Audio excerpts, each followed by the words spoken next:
Ration मिलता है। लगभग सबकी सच्चाई हर व्यक्ति को ये जानकारी है और यहाँ तक कि अधिकारियों को भी जानकारी है, लेकिन इसके ऊपर एक्शन लेना लगता है कि अधिकारियों की बस की बात नहीं है।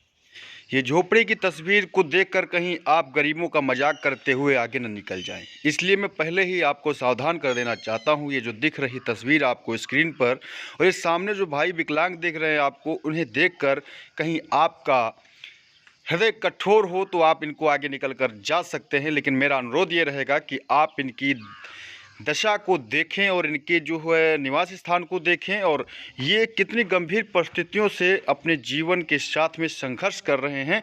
एक तो ये विकलांग हैं, दूसरे इनके पास में इनके रहने के लिए किसी भी प्रकार की जो है पुख्ता सुविधा नहीं है। जो इनका घर है ये मैं आपको दिखा रहा हूँ, इस समय आप स्क्रीन में देख रहे हैं। मैं इनके एक छत थी वो गिर गई, इसके ऊपर इन्होंने टील वगैरह डाली है। क्या इनके घर में हो सकता है ऐसा? आपका घर में कहीं पे कोई भंगार वगैरह होता हो जहाँ पे आप पुरानी से पुरानी चीज़ें रखते हो, ऐसे में ये दादाजी अपने घर में निवास कर रहे हैं। और आप देखिए इनके घर की दशा देखेंगे, पूरी दीवारें खड़खड़ हैं और ये काबाड़ वगैरह पास में रखा हुआ है। दीवारें पूरी तरीके से चिटकी हुई, इसमें कोई सांप कीड़ा बिच्छू इत्यादि कुछ भी बैठ सकता है। इसमें अगर रहा जाता है तो आप सोचिए कितने खतरे से भरा हुआ ये घर है।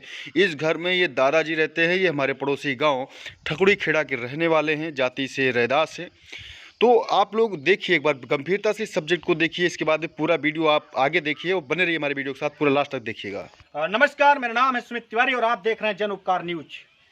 जैसा कि आप लोग हमको पहले से ही जानते हैं कि हम वो पत्रकारिता करते हैं जो कोई नहीं करता। हम वो मुद्दों को आप लोगों के बीच में लेकर के आते हैं जिनकी ओर किसी की निगाह तक नहीं जाती। बड़े बड़े मीडिया चैनल्स, बड़े बड़े पत्रकार जो अपने आप को बहुत बड़ा पत्रकार साबित करने की लगातार कोशिश करते रहे हैं और करते रहते हैं, वो लोग भी कभी ऐसी खबरों को नहीं दिखाते, क्योंकि उन्हें टीआरपी का मतलब है।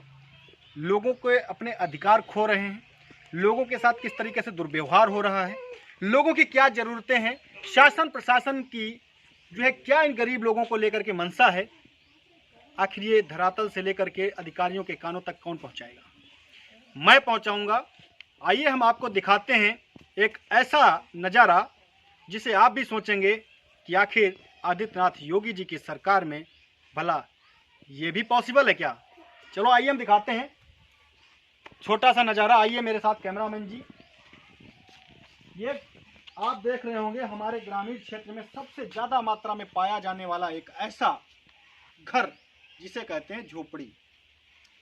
इस झोपड़ी के अंदर एक पूरी फैमिली निवास करती है और आज हम इसी झोपड़ी को लेकर के आज कुछ चीज़ें हम आप लोगों के सामने रखेंगे कि आखिर इन झोपड़ी के नीचे निवास करने वाले लोगों को किन किन परिस्थितियों से गुजरना पड़ता है, किन किन चीज़ों से लड़ना पड़ता है, आखिर इन लोगों को अपना अधिकार क्यों नहीं मिल पाता। आज हम इसके ऊपर वार्ता करेंगे। इनके पास में उज्ज्वला कहती है सिलेंडर तो है, थोड़ा अंदर आ जाइए बहन जी, आप इधर आ जाओ, थोड़ा दिखाने दीजिए। गैस सिलेंडर भी है। जैसा कि आपने देख रहा है गांव में जो सबसे ज़्यादा चूल्हा होता है, इसे चूल्हा कहते हैं, जो मिट्टी का होता है, इसके अंदर नकलिया डाल करके खाना पकाया जाता है।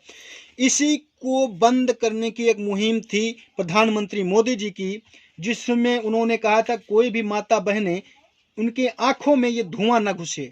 एलपीजी गैस सिलेंडर उज्ज्वला योजना के तहत वितरण किए थे। भाई साहब, क्या इस सिलेंडर में गैस है? गैस कितने रुपए में भरती है? 1270 रुपये में है। अभी तो फिलहाल गैस सिलेंडर सस्ता हुआ है, 900 रुपये का हुआ है। लेकिन सुनने में आया था घटा बढ़ा के लगभग पहले कितना, कल हाईएस्ट कितना था?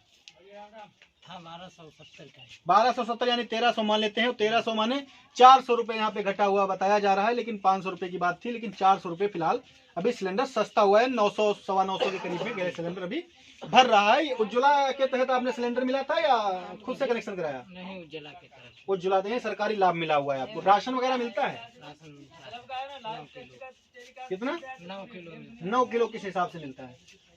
4.5 किलो, उसमें भी घटता है।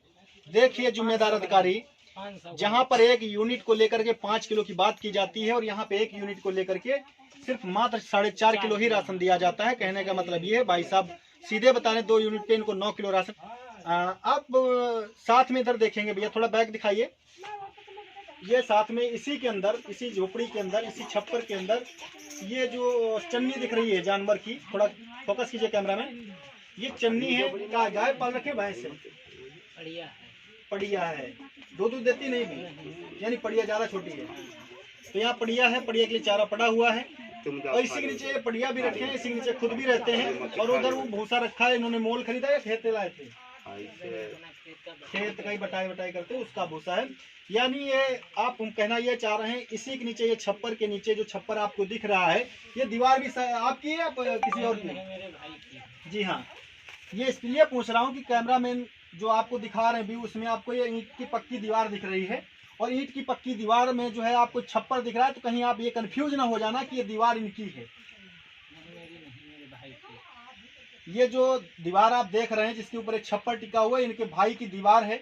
और इनके भाई की जो है महानता ये है कि उन्होंने अपनी दीवार के ऊपर ये छप्पर को उनको रखने की अनुमति दे रखी है। हाँ जी, ये भाई साहब हमारे रखने भी नहीं देते हैं। भाई साहब के आपके नाम पर कितनी खेती है?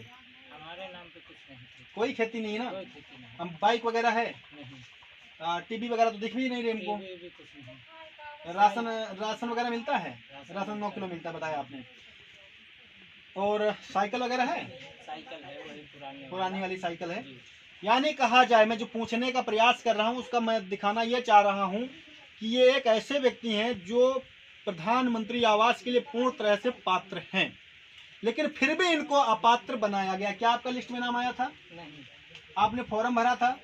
नहीं, पैसा लिया था प्रधानमंत्री। किस चीज का पैसा लिया था? फार्म में नाम करा देंगे। तो आपने कागज वगैरह दिया प्रधान को? हाँ, दिया था। क्या क्या दिया था? आधार कार्ड और पासबुक। आधार कार्ड और पासबुक। यानी आप देख रहे हैं कि यहाँ पे इन भाई साहब के द्वारा यहाँ के लिए आरोप जा रहा है के लिए उनसे फार्म के लिए कितना रुपया था? 900 रुपए इनसे लिए गए, लेकिन ना तो इनका फार्म भरा गया, ना तो इनका लिस्ट में किसी तरीके से नाम आया, ना ही इनकी कोई औपचारिकताएं जांच की गई। फिर भी ये आज अपात्र के अपात्र ही रह गए, जब जनसेवा केंद्र पे आज सारी सुविधाएं उपलब्ध हैं। आपके CSC सेंटर्स हैं, आपकी ग्राम सभा में भी जो है सचिवालय बनाया गया है जहाँ पे आप जाकर के कंप्यूटर पे अपना काम करवा सकते हैं। तो फिर आपने ग्राम प्रधान को 900 रुपए देकर के फार्म भरवाना उचित क्यों समझा? नहीं, वो पहले पिछले वर्ष जब राम लखन प्रधान जी थे, हाँ। विनीत ये गांव के पैसा इनको दिया था। तो फिर तुमने ग्राम प्रधान का नाम क्यों लिया? प्रधान ने ही कहा, उनके वो तुमसे चमचे कहा थे। था? प्रधान ने तुमको किसने, तुमसे पैसे किसने यही लिए? यही ने कहा था। प्रधान ने फोन किया था, उनके पास फार्म जमा हो रहे हैं, उनको दे दो। रिकॉर्डिंग है आपके पास? रिकॉर्डिंग नहीं है। यानी कहा जाए आरोप आपका सही भी हो सकता है, गलत भी हो सकता है, लेकिन हम इसको सत्यापित नहीं कर सकते। लेकिन बात जो यहाँ पे है, यहाँ पे बहुत सारे ऐसे लोग, अगर इनकी जो है पूरा विधिवत प्रक्रिया के तहत जांच की जाए तो यहाँ पे बहुत ऐसे अपात्र व्यक्ति मिलेंगे जिनके यहाँ पे जो है ये प्रधानमंत्री आवास मिला हुआ है, लेकिन एक ऐसे व्यक्ति जिनको पूरी तरीके से पात्र हैं, इनको यहाँ पे आवास मिलना चाहिए था, लेकिन इनको यहाँ पे आवास नहीं मिल पाया है।